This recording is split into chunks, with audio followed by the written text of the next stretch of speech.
all over the UK. And just watch how quickly it gets off the ground.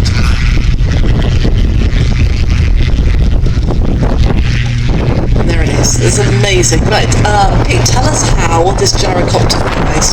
Well, you would think that that rotor is actually powered. There is a slight clutch that you can start to turn it, but that is free turning, and that is what autogyro means.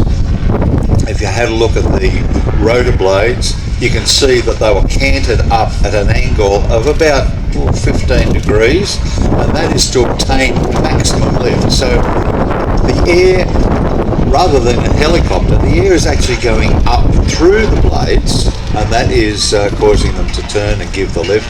Whereas in a helicopter, as many people say, they beat the air into submission, and the air goes down through the blades. So again, this looks like an incredibly modern aircraft, but actually the autogyro was invented just 20 years after the Wright brothers first flew. So again, a very old design brought right bang up to date with a really modern interpretation. Of course, this Calidus that makes flying, it is a factory-built aircraft manufactured by Autogyro Europe. It's powered by a 100 to a 115 horsepower Rotax engine, or a turbocharged Rotax. It's quite diminutive actually. The fuselage itself is only about 16 feet long, but the rotor diameter is just under 28 feet.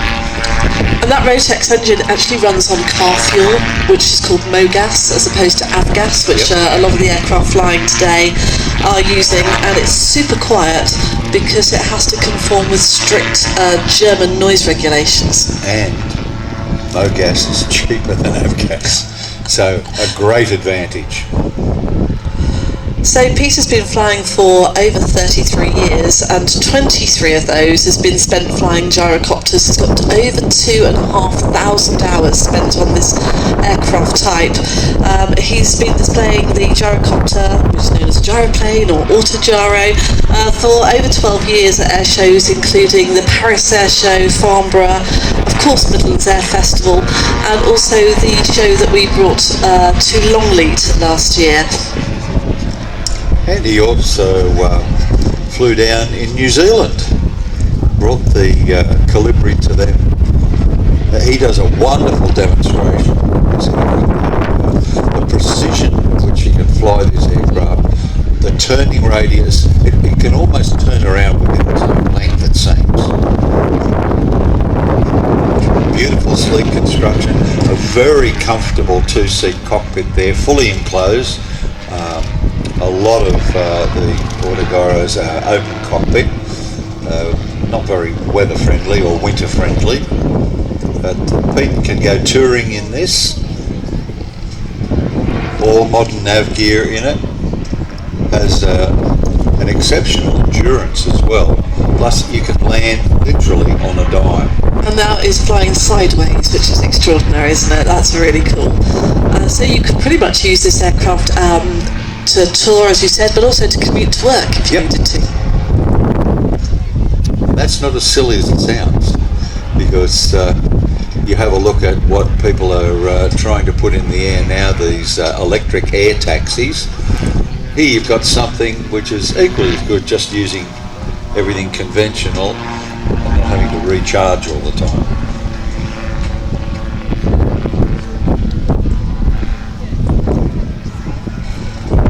So Peter's also got a few world records. He's recorded as an official Earth rounder, given to people who've flown around the world in the name of adventure.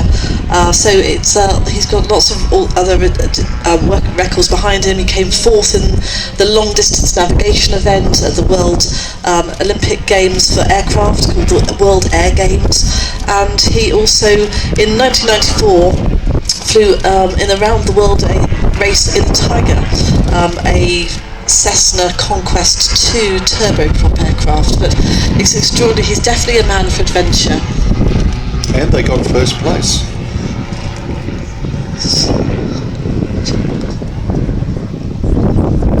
He's also the recipient of the first British gold Calibri, and at that time the only gold to be awarded in the world. So very, very highly experienced fixed wing and rotary wing.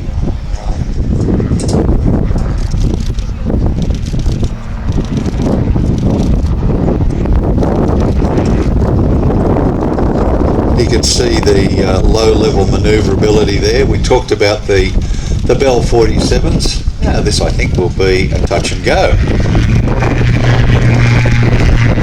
We spoke about the Bell 47s that are sitting out in front of crowd right. Those MASH helicopters being used for mustering cattle, not only in Australia but also back in America. These autogyros are really starting to take over because they're small, lightweight, very, very simple engines, lots of spares available to them, and they can sort of duck in and out and underneath trees. Wonderful thing, really, and you dispense basically with all of that stuff. There's Pete there waving now. Give him a big wave, you can see. Can I see him waving with both hands? This is really cool. Look, Ma, no hands.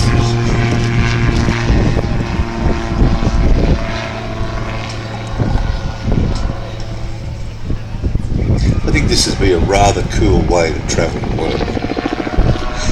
Yeah, I have a 2.5 hour commute to work from where I live to my office, so this would be lovely. Landed in the car park? Actually, you probably could, yes.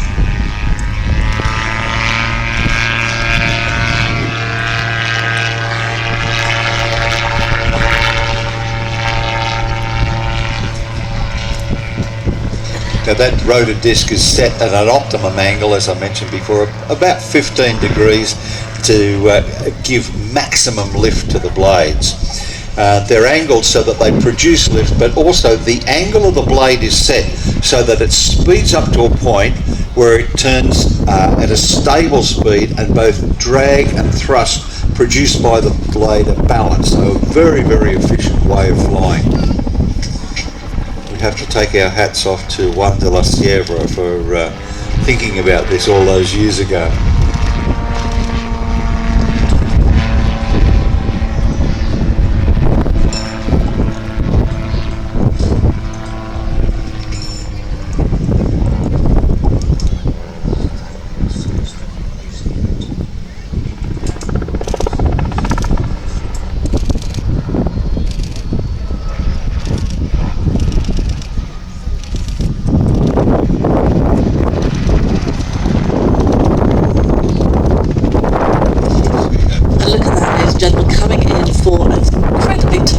Straight into a landing and landing in a incredibly small space. So, oh, Peter Davis, you are amazing. Well done. He can do the car park, I'm sure.